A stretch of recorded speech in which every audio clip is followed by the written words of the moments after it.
I'm Louise, a young person living in King's Cross. This is where I live, Treaty Street. At the bottom of my road is the canal, which just leads to King's Cross. Top of my road, Comissioned Street. At the end of that, there's the biggest development site in Europe. Cranes, builders, bricks, everything you can think of. I mean, it's all going on around this area, but I'm not too sure what is actually going on.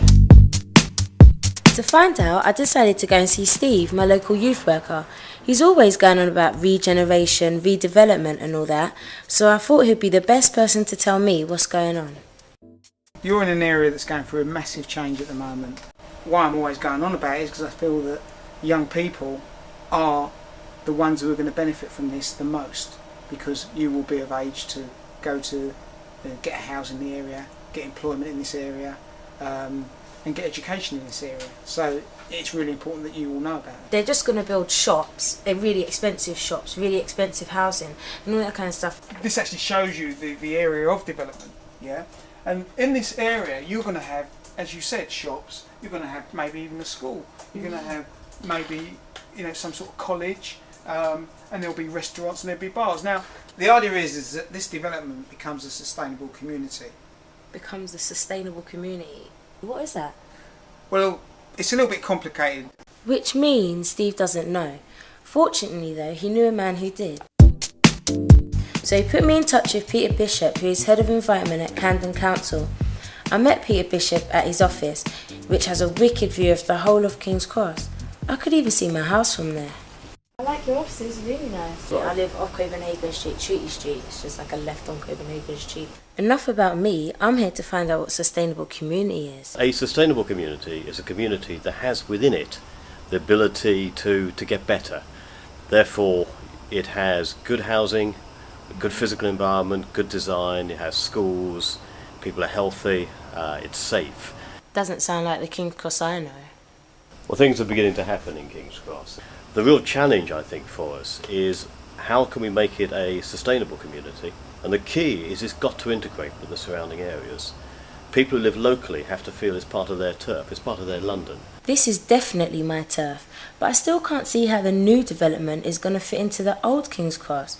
So Peter took me to another part of Camden to help me see what a sustainable community might look like. It's more about what it feels like.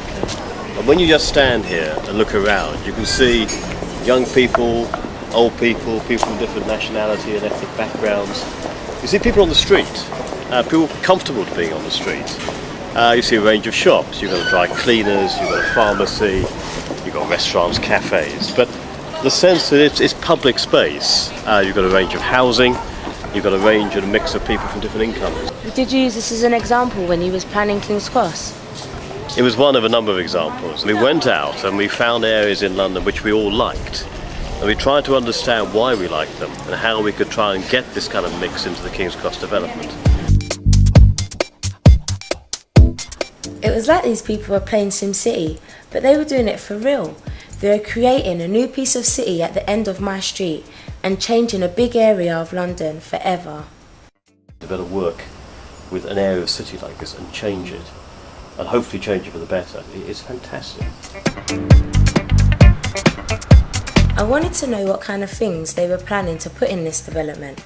So I went to speak to Roger Madlin, Chief Executive at Argent, who are the developers of King's Cross. I also wanted to ask him how it feels to be doing something that will affect so many people's lives for years to come. How much pressure have you got on you knowing that basically you're responsible for everything all the change that goes on in this area? Oh, no pressure at all. Yeah, I used to have a full head of hair. I wasn't married and I didn't have any children when we started, but just being able to create a new piece of city. You know, we will be creating 10 new squares here, 20 new streets and probably 60 new buildings, and there'll be 4,500 people living here and 25,000 people working. To be a leading part of that creation is absolutely rewarding and fascinating and privileged. So where are you going to go now? When you go? Up. Well, welcome to the granary. Roger took me to the top of the granary, an old building in King's Cross. I was able to see the whole site, my house and a handful of mates' houses too. This whole area we're going to turn into a new public square. It's going to be almost as big as Trafalgar Square. Wow. And we're going to have concerts and performances out here and festivals and markets. And, It's right across the road. right across your road, so we'll have to turn the volume down when it moves into the evening. But So how much do you love your job? I think I've got the best job in the country, period. So, you might have a great job, but it can't be as easy as knocking down buildings and putting new ones up. It must be seriously hard work just getting permission to start all this. There is a huge process that has to be managed, and we have to be advised extremely well. On this particular project we're working with Stuart Robinson at CBRE. Roger sent me off to meet his advisor, Stuart Robinson. He's the guy Roger hopes will get the planning permission he needs to make King's Cross happen. Stuart told me that working in a top-notch Mayfair office is not the only good bit about his job. I've always loved my job. It's always given me a buzz. You know, when you see all the cranes on the horizon and the buildings going up and the new places that are being developed, yeah, of course you get a kick out of it, because it's all of these areas give something back to the city and something for future generations to enjoy. One of the key things that anyone can do is to try and work out for themselves what make places tick. You go and explore parts of London, try and understand why they appeal to you or why they don't appeal to you. You know, just investigate, be curious. Being a curious type of girl, I went to meet Alison Peters, an urban designer who worked on the plans for King's Cross.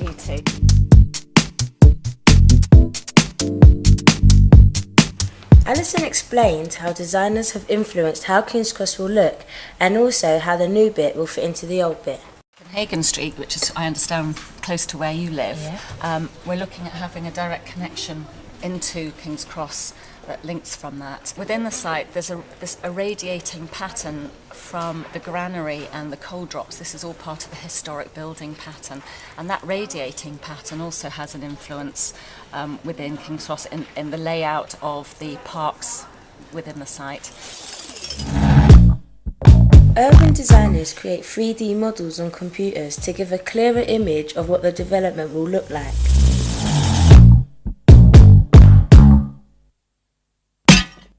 It means we can get right in and walk around it and actually see what it feels like, and we can communicate that to our client and, most importantly, to the community.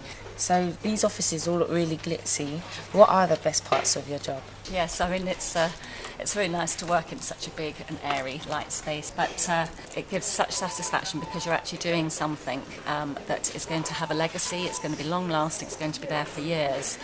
But it also impacts on people today. I think now we do involve the community so much more in making the decisions for the future.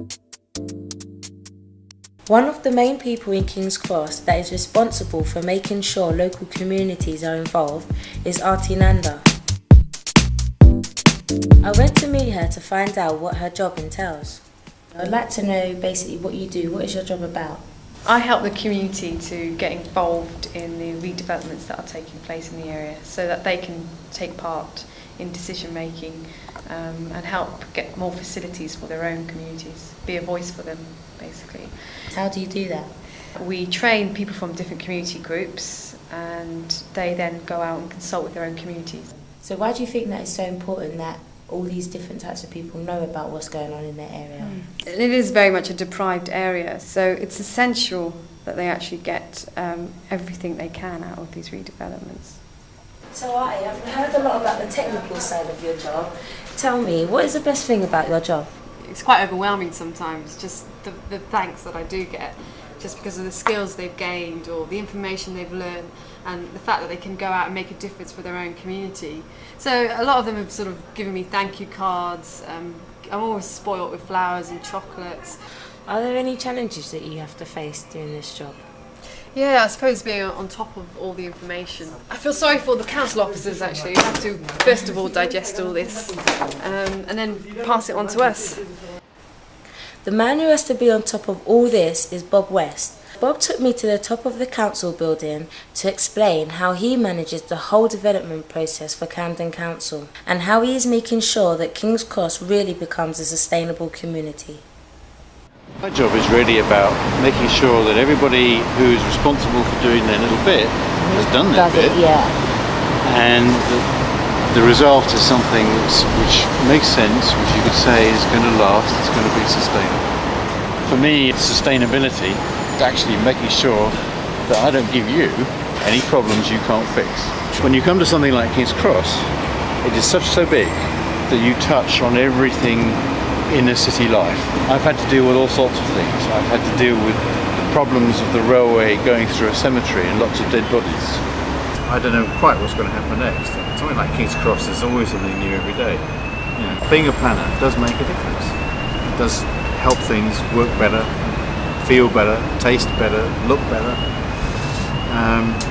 So it's worthwhile doing for that. I'd found out a lot from all the people I'd met about what's going on in King's Cross. So I wanted to go back to see Steve, my youth worker, to talk to him about it. So Louise, what have you found out about the development? I found out that a sustainable community is basically where everyone can live. It's like, it caters for everybody's needs basically, old, young, rich, poor. Can you see the potential in this area now? Yeah, definitely. I couldn't see it before, and to be totally honest with you, I was a bit angry that all this is going on. But now that I know, like when I'm just walking down the street, and I kind of look at it and look around me, it's like I can even see the houses inside the gas holders.